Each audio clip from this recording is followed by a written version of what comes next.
धन्यवाद उपसभापति जी। आज बड़ा महत्वपूर्ण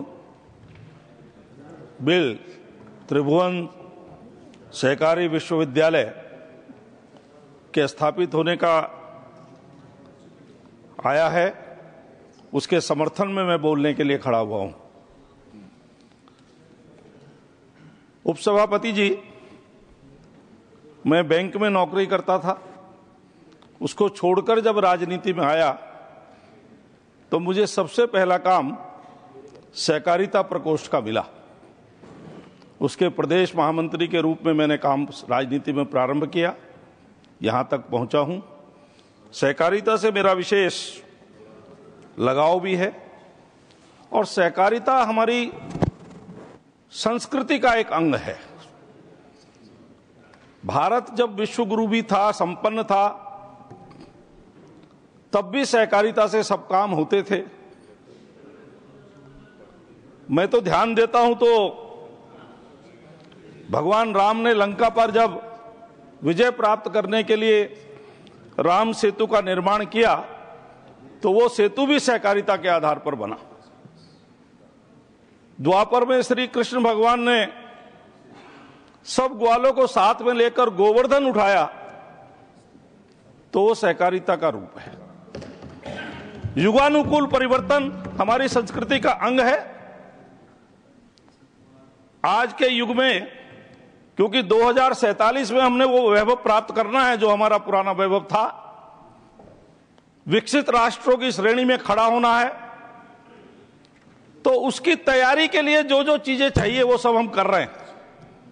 हमारे यशस्वी प्रधानमंत्री नरेंद्र मोदी जी के नेतृत्व में सहकारिता के आधार पर जहां देश की आर्थिक स्थिति बदलेगी, ग्रामीण भारत का आर्थिक उन्नयन होगा, अंत्योदय का विकास होगा, अंतिम सीढ़ी पर बैठे हुए व्यक्ति को समृद्धि मिलेगी, तो उसके लिए, उसके प्रबंधन के लिए ऐसे युवकों की, ऐसी बेटियों की, महिलाओं की आवश्यकता होगी जो उसके प्रबंधन में योगदान दे सके।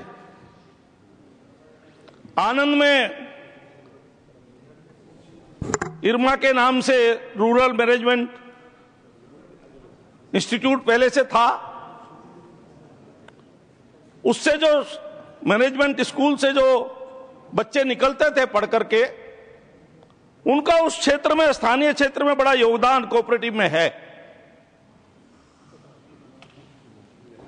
अमूल को भी बहुत सारे वहां से निकले हुए युवक मिले जिन्होंने अमूल के विकास में योगदान दिया, लेकिन अब और अधिक उसको प्रभावशाली बनाने के लिए, जैसी विश्व स्तर पर स्थिति है, विश्व स्तर पर चुनौतियां हैं, उनका सामना करने के लिए और अधिक ज्ञान संपन्न और अधिक कैपेसिटी बिल्डिंग के हिसाब से हमारे छात्र छात्राएं हों, इस उद्देश्य को रख करके त्रिभुवन सहकारी विश्वविद्यालय, इसकी स्थापना हुई।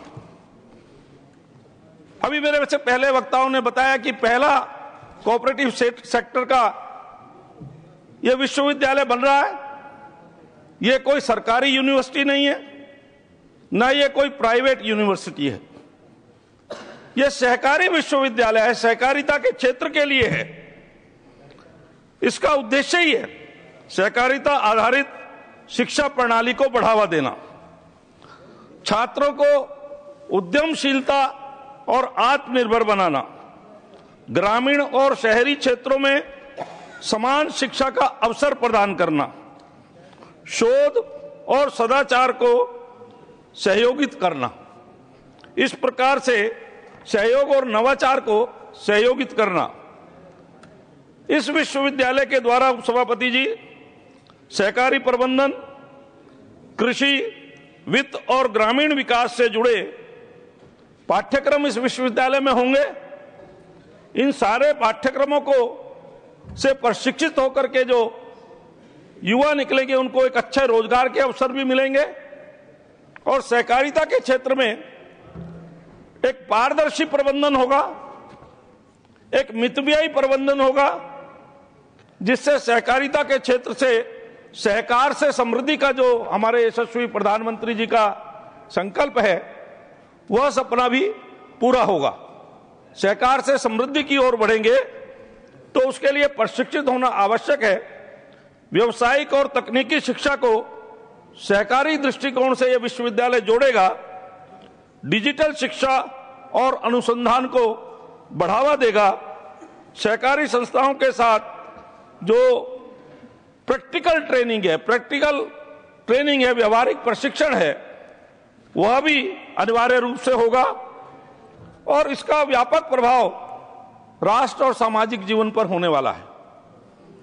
भारत में सहकारी आंदोलन को और मजबूती मिलेगी, क्योंकि अभी तक सामान्य रूप में माना जाता है, क्योंकि सहकारिता का आंदोलन महाराष्ट्र और गुजरात में बड़ा फला फूला है, तो लोग मानते हैं कि सहकारी बैंक, शुगर मिल, लेकिन आज व्यापक रूप से टेक्सटाइल हो, जन औषधि केंद्र हो, सामान्य सुविधा केंद्र हो, पेट्रोल पंप हो, सीएनजी का हो, फर्टिलाइजर का डिस्ट्रीब्यूशन हो, तो 60,000 प्राइमरी एग्रीकल्चर कोऑपरेटिव सोसाइटी के माध्यम से ये पूरे देश भर में हो रहा है।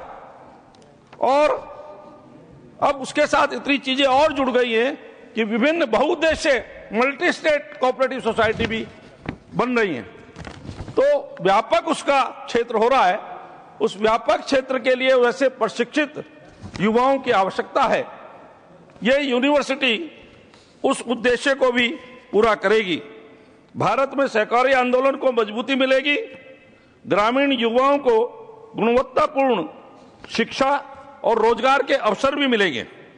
आत्मनिर्भर भारत अभियान में सहकारी शिक्षा अपना योगदान देगी।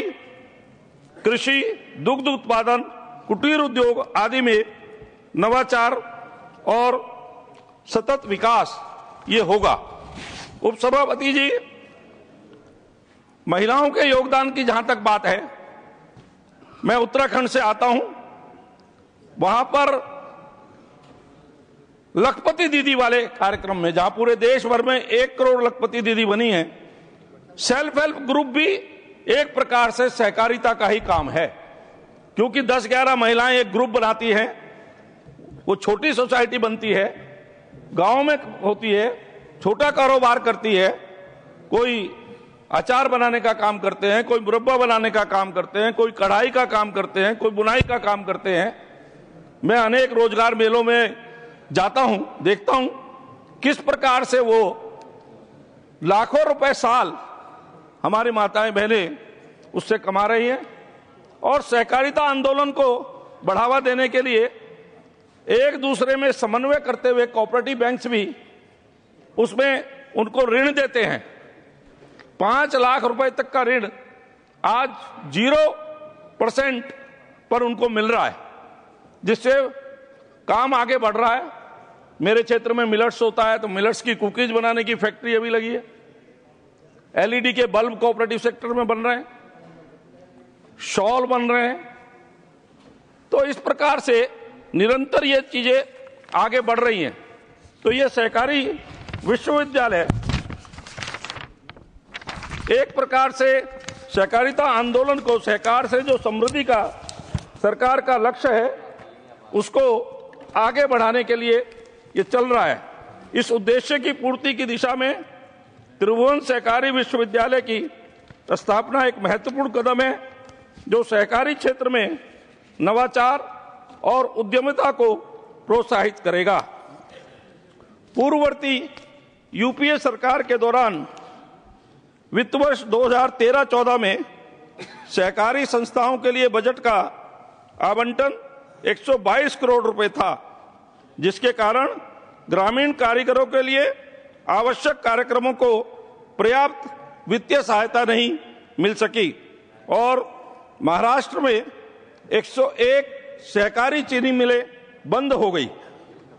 इसके विपरीत हमारे यशस्वी प्रधानमंत्री जब से मोदी जी आए हैं और उन्होंने जो पहले सहकारिता एक कृषि मंत्रालय का एक भाग होता था, उससे अलग सहकारिता मंत्रालय बना करके इस पर जो विशेष ध्यान दिया है और हमारे अमित भाई इसके मंत्री बने हैं, तो 2021 में स्वतंत्र सहकारिता मंत्रालय की स्थापना की और इस क्षेत्र के लिए बजट 1183.39 करोड़ कर दिया, जो यूपीए सरकार के बजट से 9.7 गुना ज्यादा है। इसके अलावा डेयरी सहकारी योजना के अंतर्गत डेयरी सहकारी समितियों के और किसान उत्पादक संगठनों के आधुनिकीकरण और क्षमता निर्माण के लिए 5,000 करोड़ रुपए का प्रावधान किया गया है, जो यूपीए सरकार द्वारा राष्ट्रीय डेयरी योजना में आवंटित राशि का दुगुना है। यह महत्वाकांक्षी विधेयक सरकार की सहकारी ढांचे को मजबूत कर हाशिए पर मौजूद समुदायों को सशक्त बनाने की प्रतिबद्धता को दर्शाता है। आत्मनिर्भर भारत के लिए विशिष्ट शिक्षा को मजबूत करना, मोदी सरकार मुख्य क्षेत्रों के लिए विशिष्ट विश्वविद्यालयों की स्थापना करके भारत के उच्च शिक्षा परिदृश्य को सक्रिय रूप से परिवर्तित कर रही है। उपाध्यक्ष जी, त्रिभुवन सहकारी विश्वविद्यालय, जिसे IRMA से विकसित किया जाएगा, सहकारी क्षेत्र की शिक्षा पर केंद्रित होगा और सहकार से समृद्धि के दृष्टिकोण को सुदृढ़ करेगा। ठीक उसी प्रकार से जैसे IRMA लंबे समय से अमूल जैसी भारत की प्रमुख सहकारी संस्थाओं को प्रतिभा प्रदान कर रहे हैं। मैंने पहले भी कहा है कि जिस प्रकार से आनंद का जो रूरल मैनेजमेंट कॉलेज है, मैनेजमेंट संस्थान है, वो जिस प्रकार से युवाओं को प्रशिक्षित कर रहा है और अमूल को उसका बड़ा लाभ मिल रहा है, इस प्रकार से इस विश्वविद्यालय की स्थापना के बाद देश विदेश के छात्र भी पढ़ने के लिए आएंगे और वो उनका जो प्रशिक्षण होगा, वो प्रशिक्षित युवक युवतियां पूरे देश भर में विदेशी इंटरेक्शन करते हुए, विदेशों से भी उनसे भी चर्चा विचार विमर्श करते हुए नई एक सहकारिता के क्षेत्र में उनका एक महत्वपूर्ण योगदान होगा। इस यूनिवर्सिटी का बहुत योगदान होगा। जिस तरह से गति शक्ति विश्वविद्यालय परिवहन और लॉजिस्टिक के क्षेत्र में विशेषज्ञता को बढ़ावा दे रहा है और राष्ट्रीय रक्षा विश्वविद्यालय आंतरिक सुरक्षा और पुलिसिंग के अध्ययन का केंद्र बना हुआ है, उसी प्रकार से पुलिसिंग का अध्ययन का सशक्त केंद्र बना हुआ है। लद्दाख में स्थित सिंधु केंद्रीय विश्वविद्यालय जलवायु विज्ञान, ऊर्जा और लोक नीति में अनुसंधान को आगे बढ़ा रहा है, जो इस क्षेत्र की विशिष्ट भौगोलिक चुनौतियों का समाधान करने में सहायक है। हर क्षेत्र की अपनी अलग अलग चुनौतियां होती हैं और विश्वविद्यालय इसीलिए होते हैं कि वो इस प्रकार का प्रशिक्षण दें कि भविष्य में उनके सामने आने वाली चुनौतियों का वो ठीक प्रकार से समाधान कर सके। तो त्रिभुवन विश्वविद्यालय ये भविष्य में आने वाली जो सहकारिता के क्षेत्र की चुनौतियां हैं, उनको एड्रेस करने में युवक युवतियों को सहायता प्रदान करेगा। यह संस्थान केवल शैक्षणिक केंद्र ही नहीं बल्कि रोजगार सृजन में भी प्रमुख स्रोत है, जो छात्रों को विशिष्ट कौशल प्रदान कर उन्हें भारत के आर्थिक और रणनीतिक क्षेत्रों में सीधे योगदान के लिए तैयार कर रहे हैं, जिससे उच्च गुणवत्ता वाली रोजगार के अवसर पर क्षेत्रीय विकास सुनिश्चित हो। सहकारिता को बढ़ावा देने के लिए सक्रिय नीतिगत कार्यान्वयन करते हुए मोदी सरकार ने हमेशा विधायी और नीतिगत कार्रवाई आधारित शासन का समर्थन किया है। सरकार की यह दूरदृष्टि सहकारी क्षेत्र में भी परिलक्षित होती है। वर्ष 2023 में मोदी सरकार ने बहुराज्य सहकारी समिति अधिनियम 2002 में संशोधन प्रस्तुत किया, जिसका उद्देश्य सहकारी संस्थाओं में प्रशासन को सशक्त बनाना, पारदर्शिता बढ़ाना, जवाबदेही सुनिश्चित करना और चुनावी प्रक्रिया में सुधार लाना था। वर्तमान विधेयक के माध्यम से मोदी सरकार देश में सहकारी आंदोलन को संस्थानों के एक नेटवर्क के माध्यम से मजबूत करने का प्रयास कर रही है। प्रस्तावित सहकारी विश्वविद्यालय की स्थापना के साथ सहकारी क्षेत्र में कुशल कार्यस्थल की निरंतर आपूर्ति सुनिश्चित होगी। क्षमता निर्माण पर इस विशेष ध्यान से न केवल तकनीकी दक्षता में वृद्धि होगी, बल्कि यह हाशिए पर मौजूद वर्गों को सशक्त बनाते हुए सहकारी शासन में अधिक भागीदारी अवसर प्रदान करेगा। माननीय उपाध्यक्ष जी, बस 30 सेकंड में। माननीय उपाध्यक्ष जी, मानव संसाधन के निवेश के माध्यम से सहकारी समितियों का क्षमता निर्माण वित्त वर्ष 24-25 के केंद्रीय बजट में भारत की जनसांख्यिकी संपदा का लाभ उठाने और अमृत पीढ़ी को सक्षम बनाकर विकसित भारत 2047 की मजबूत नींव रखने का विशेष प्रयास इसके माध्यम से होगा। अंत में मैं केवल यही निवेदन करता हूं कि जिस सद्भावना से और सहकार से समृद्धि और अंत्योदय को ध्यान में रखते हुए ये यूनिवर्सिटी की स्थापना के लिए बिल लाया गया है, इसका सब लोग स्वागत करें और समर्थन करें। बहुत बहुत धन्यवाद अध्यक्ष जी। Will speak in Telugu. Thank you, sir.